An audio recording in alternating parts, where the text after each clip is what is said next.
Hello everybody, it's Vertical Sandwich. Welcome back to another book review. So, this right here is Vernor Vinge's Rainbow End. Rainbow's End. No apostrophe, Rainbow's End. The no apostrophe is actually explained. Now, we talked about Vinge with his, I think it's Fire Upon the Deep. Talked about that. And his kind of creation of alien characters. And how much I love that. And this book is completely different. This book is something. So we're just going to read the back cover and then read the inside cover, and then we're going to talk about the book. And I just recently finished this book, so I'm going to have a lot to say about it. And yeah. World-famous poet Robert Gu missed 20 years of progress while he nearly died from Alzheimer's.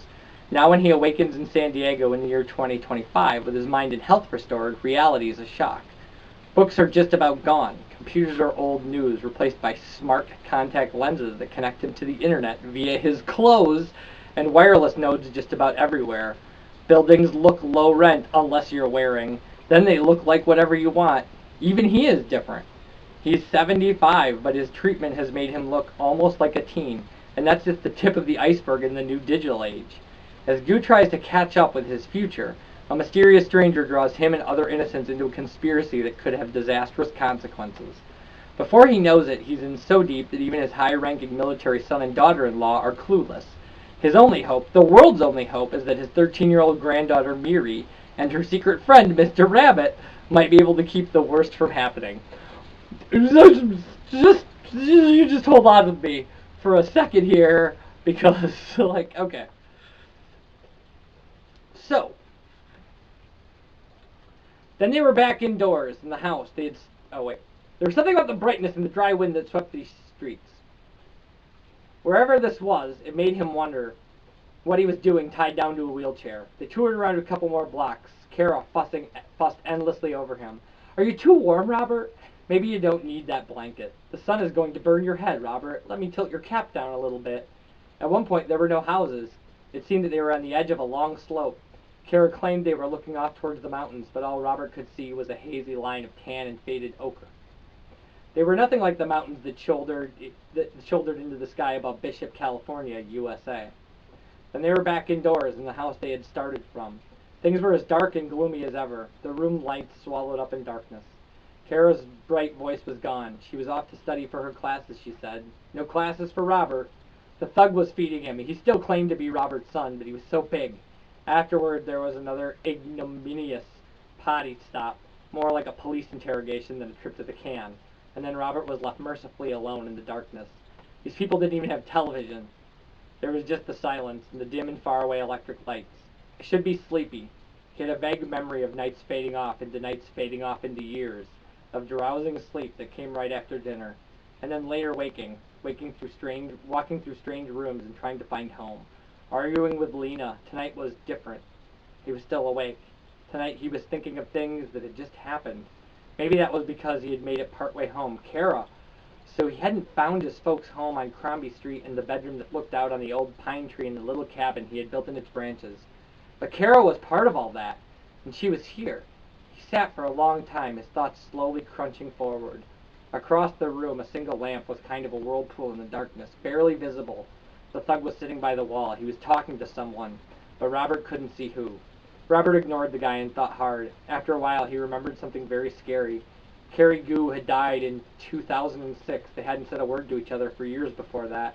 And when she died, Kara had been 51 years old. So, part of this book is written from a point of view of somebody recovering from Alzheimer's through miraculous medical treatments.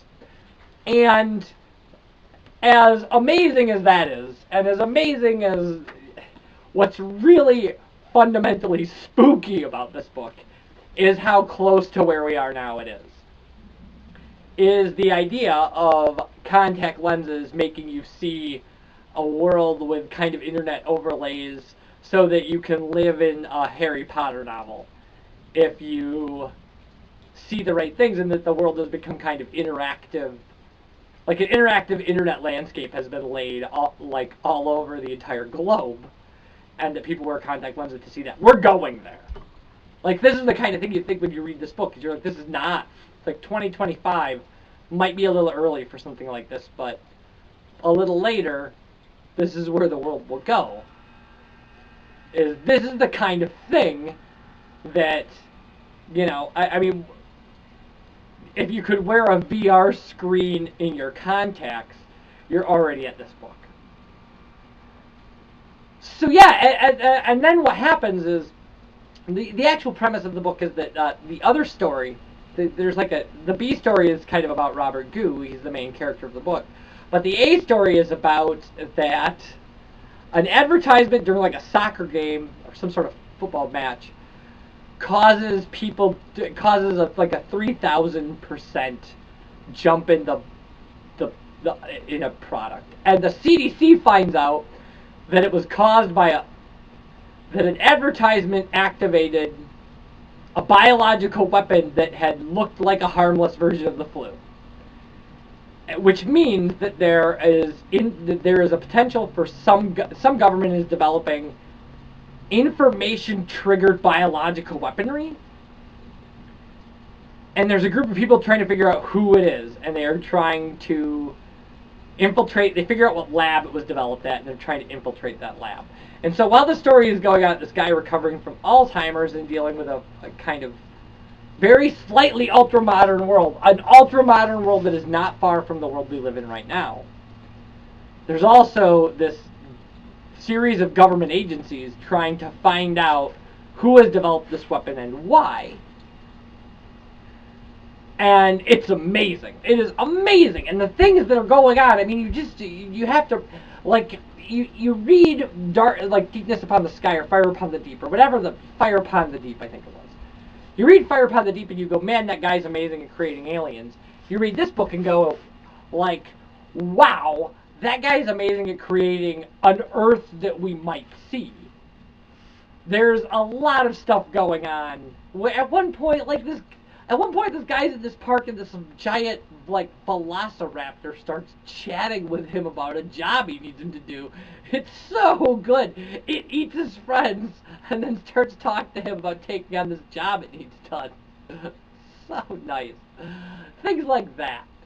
Like, it's just things like that over and over. And there are some very veiled references to pop culture things like Pokemon and stuff like that. And there are some just blatant references to things like the Harry Potter series or the work of Terry Pratchett, which, if you haven't read The Color of Magic, you probably should. If you don't know whether or not you should read The Color of Magic, just go watch that BBC 2-part series they made about it starring like Tim Curry, because that's really good. It's so good. But yeah, it's just a great.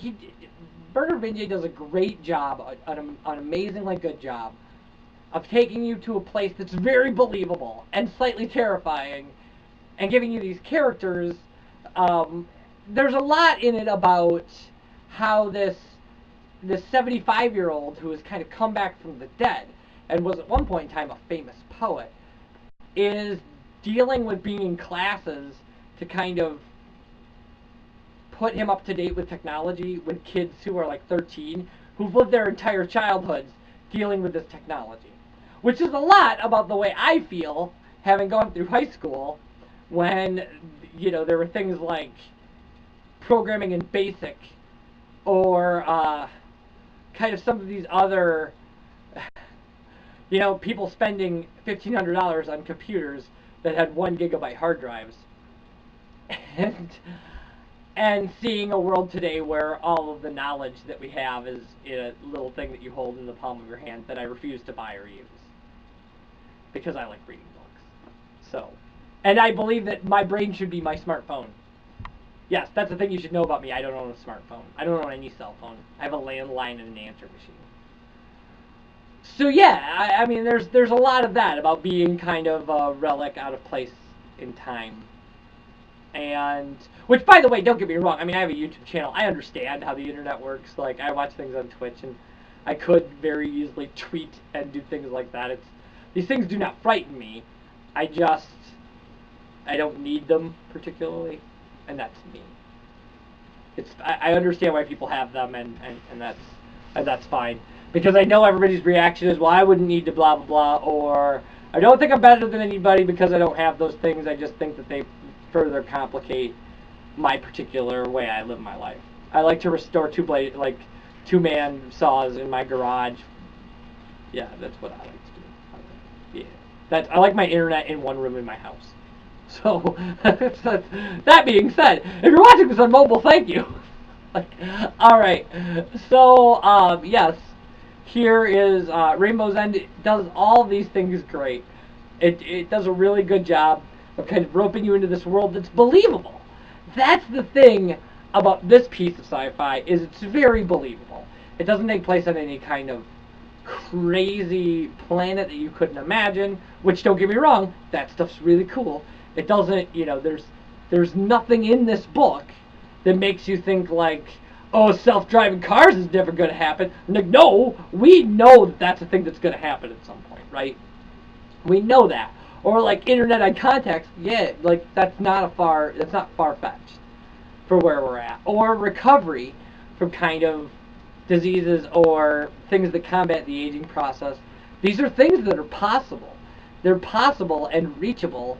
Again, I don't know about 2025. Maybe, further in the future, but yes. So this is a good book. You should read this. It's a great story. This book is over 350 pages, and it feels like it's over 350 pages. This is a dense book. It is dense, but it's engaging. It's very engaging. It does a great, like I said, it does a great job of creating a world that you will find interesting and believable and terrifying. So yeah, check out Rainbow's End. Learn about Robert Gu recovering from Alzheimer's and dealing with his granddaughter, who is precocious.